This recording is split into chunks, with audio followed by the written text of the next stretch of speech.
இன்றைய தியானம். அநேக இக்கட்டுகளையும் ஆபத்துகளையும் காணும்படி செய்த என்னை நீர் திரும்பவும் உயிர்ப்பித்து திரும்பவும் என்னை பூமியின் பாதாளங்களிலிருந்து ஏற பண்ணுவீர். சங்கீதம் 71:20.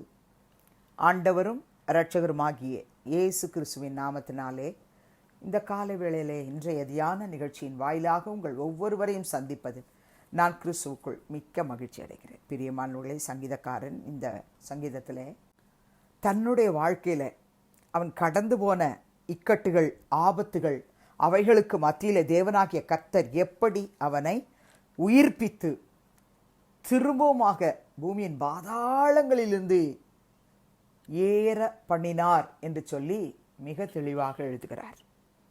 இந்த காலையில் இந்த சத்தத்தை கேட்கிற நம்மில் அநேகரோ அல்லது ஒரு சிலரோ, யாரோ ஒரு குறிப்பிட்ட நபரோ இந்த சங்கீதக்காரன் எழுதின வார்த்தையை போலவே அநேக இக்கட்டுகள், ஆபத்துகளை நானும் கண்டிருக்கிறேன். ஆனால் நான் விசுவாசிக்கிற இந்த சங்கீதக்காரனை போல கர்த்தர் என்னை திரும்பவும் உயிர்ப்பிப்பார், திரும்பவும் என்னை பூமியின் பாதாளங்களிலிருந்து ஏற பண்ணுவார், திரும்பவுமாக கர்த்தர் என் மேன்மையை பெருக பண்ணுவார், என்னை மறுபடியும் தேற்றுவார் என்று சொல்லி விசுவாச அறிக்கை செய்து கொண்டு இந்த இன்றைய தியானத்தை நீங்கள் கேட்டுக்கொண்டிருக்கலாம், கேட்கும் பொழுதே ஜெபித்து கொண்டிருக்கலாம். விசுவாசியுங்கள் பிரியமானவர்களே. 71:20 சங்கீதத்தில் நாம் வாசித்தது போல நீங்களும் சொல்லுவீங்க, கர்த்தர் உங்கள் மேன்மையை திரும்பவுமாக உங்களுக்கு கொடுப்பார், பெருக பண்ணுவார், நிச்சயமாய் பெருக பண்ணுவார், கட்டாயமாய் பெருக பண்ணுவார். வாக்கு கொடுத்தவர், வாக்கு மாறாதவர், மறுபடியும் உங்களை தேற்றுவார். நாம் எந்த பாதையில் கடந்து போகிறோன்னு அவருக்கு தெரியாமல் இருக்காது பெரியமார்கள். எல்லா பாதையும் அவர் அறிவார். நீங்கள் 66 சங்கீதம் 10-12 வரை உள்ள வசனத்தை படிச்சிங்கன்னு சொன்னால் சங்கீதக்காரன் எழுதியிருக்கிற வார்த்தை அப்படியே ப்ராக்டிக்கலாக என் வாழ்க்கையில் நடந்தது தான் அப்படின்னு நீங்கள் சொல்லுவீங்க. வாசிக்கலாமா? தேவனே, எங்களை சோதித்தீர், வெள்ளியை புடமிடுகிறது போல எங்களை புடமிட்டீர், எங்களை வலையில் அகப்படுத்தி எங்கள் இடுப்புகளின் மேல் வருத்தமான பாரத்தை ஏற்றினீர், மனுஷரை எங்கள் தலையின் மேல் ஏறி போக பண்ணினீர், தீயையும் தண்ணீரையும் கடந்து வந்தோம், செழிப்பான இடத்தில் எங்களை கொண்டு வந்து விட்டீர். ஆம் பிரியமானவர்களே, என்னால் உங்களால் இந்த வசனத்தை அப்படியே அப்பா என் லைஃப்பை தான் இங்கே சங்கீதக்காரன் எழுதி வச்சிருக்கிறான். எங்களை நீங்கள் இந்த மாதிரி பாதையில் தான் நடத்திட்டு போனீங்க அப்படின்னு சொல்லி நாமும் கூட இந்த வார்த்தைகளை அப்படியே படித்து கர்த்தருடைய சமூகத்தில் கண்ணீரோடு நன்றி சொல்ல முடியும் பெரியமானவர்களே. என்னால் முடியும்.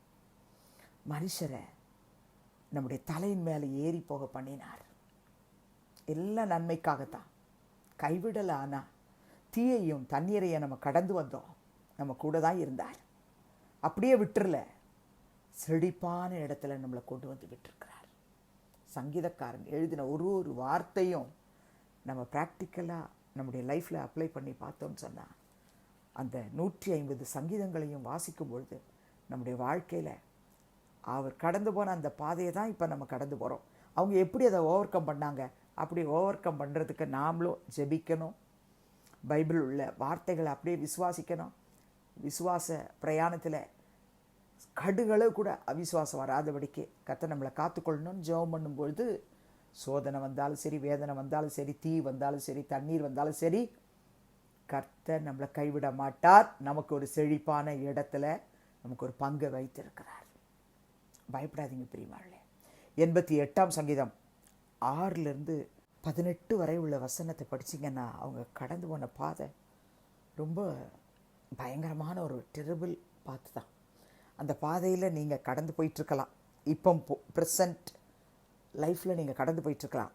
ஆனால் இந்த வார்த்தையை படிக்கும் பொழுது இது அப்படியே நீங்கள் ஜெபமாக ஆண்டவர்கிட்ட ஒப்பு கொடுத்து இன்றைக்கி நீங்கள் ஜெபிங்க, கர்த்தர் உங்களை ஆசீர்வதிப்பார். வாசிக்கலாமா? 88 சங்கீதம் 6-18 வரை உள்ள வசனம். என்னை பாதாள குழியிலும் இருளிலும் ஆழங்களிலும் வைத்தீர், உம்முடைய கோபம் என்னை இருத்துகிறது. உம்முடைய அலைகள் எல்லாவற்றினாலும் என்னை வருத்தப்படுத்துகிறீர். எனக்கு அறிமுகமானவர்களை எனக்கு தூரமாக விலக்கி அவர்களுக்கு என்னை அருவருப்பாக்கினீர். நான் வெளியே புறப்படக்கூடாதபடி அடைப்பட்டிருக்கிறேன். துக்கத்தினால் என் கண் தொய்ந்து போயிற்று. கர்த்தாவே, அனுதினமும் நான் உம்மை நோக்கி கூப்பிட்டு உமக்கு நேராக என் கைகளை விரிக்கிறேன். மரித்தவர்களுக்கு அதிசயங்களை செய்வீரோ? செத்துப்போன வீரர் எழுந்து உம்மை துதிப்பார்களோ? பிரேத குழியில் உமது கிருபையும் அழிவில் உமது உண்மையும் விவரிக்கப்படுமோ?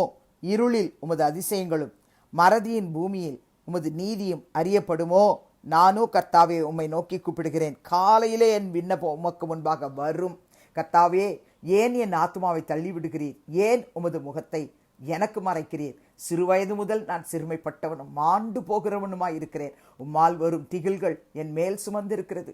நான் மனம் கலங்குகிறேன். உம்முடைய எரிச்சல்கள் என் மேல் புரண்டு போகிறது. உம்முடைய பயங்கரங்கள் என்னை அதம் பண்ணுகிறது. அவைகள் நாடோறும் தண்ணீரை போல் என்னை சூழ்ந்து ஏகமாய் என்னை வளைந்து கொள்கிறது. சிநேகிதனையும் தோழனையும் எனக்கு தூரமாக விலக்கினீர். எனக்கு அறிமுகமானவர்கள் மறைந்து போனார்கள். கோராகின் புத்திரர் சொன்னது போல நீங்கள் சொல்லிட்டு இருக்கீங்களா? பயப்படாதீங்க. 71ஆம் சங்கீதம் 20ஆம் வசனம் உங்கள் வாழ்க்கையில் நிறைவேறும். செபிக்கலாமா? தகப்பனே, இயேசுவின் நாமத்தில் உடைய சமூகத்துக்கு நாங்கள் வருகிறோம். 71ஆம் சங்கீதம் 20ஆம் வசனத்தில் சங்கீதக்காரன் எழுதினது போல அநேக இக்கட்டுகளையும் ஆபத்துகளையும் காணும்படி செய்த என்னை நீர் திரும்பவும் உயிர்ப்பித்து திரும்பவும் என்னை பூமியின் பாதாளங்களிலிருந்து ஏற பண்ணுவீர் என்று சொன்னது போல ஒவ்வொரு கர்த்தருடைய பிள்ளைகளுடைய வாழ்க்கையிலும் கர்த்தாவே, துன்பங்கள், துயரங்கள், வேதனைகள் இருந்தாலும் கர்த்தர்களை திரும்பவும் உயிர்ப்பிப்பீராக. பூமியின் பாதாளங்களிலிருந்து ஏற பண்ணுவீராக. அவர்கள் மேன்மையை பெருக பண்ணுவீராக. மறுபடியும் தேற்றுவீராக.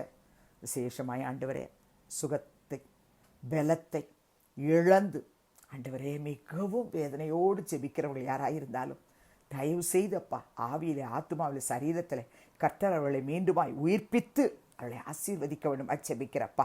நான் துன்பத்தின் நடுவில் நடந்தாலும் நீர் என்னை உயிர்ப்பிப்பீர் என்று சொல்லி சங்கீதம் 138ஆம் சங்கீதம் 7ஆம் வசனத்தில் தாவீது சொன்னது போல உடைய பிள்ளைகள் விசுவாசத்தோடு கர்த்தர் என்னை உயிர்ப்பிப்பார் என்று சொல்லி உனக்கு நன்றி சொல்ல உதவி செய்யும். இயேசுவின் நாமத்தில் பிதாவே, ஆமென். கிறிஸ்துவுக்குள் பிரியமானவர்களே, இந்த நாளிலே கர்த்தர் தாமே உங்களோடு கூட இருப்பாராக, உங்களை ஆசீர்வதிப்பாராக, உங்களை நடத்துவாராக.